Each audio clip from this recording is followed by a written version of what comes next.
बारानी इलाकों को खुश्क साली का सामना है, जहां बाराने रहमत को बरसे 3 माह से जायद का अरसा गुजर चुका है, जिसके असरात न सिर्फ ज़राअत बल्कि इंसानी सेहत पर भी नमूदार हो रहे हैं। महकमा मौसमियात की वार्निंग के बाद हुकूमती और मुताल्लिका अदारे भी अलर्ट हो गए। वजीर आजम की कोऑर्डिनेटर बराए मौसमियाती तब्दीली रोमीना खुर्शीद आलम का कहना है कि सूबों और तमाम अदारों से मुशावरत जारी है। खुश्क साली के तदारक और सतह बाब के लिए कोशिशें जारी हैं।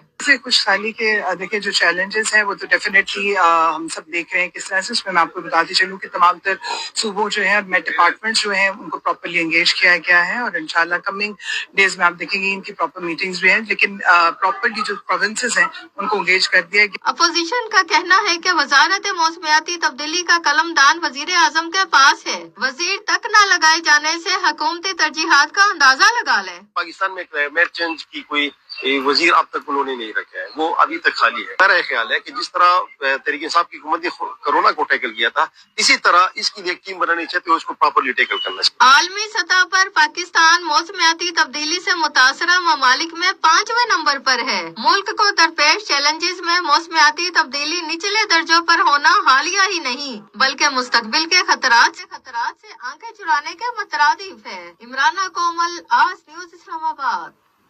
रबा साल की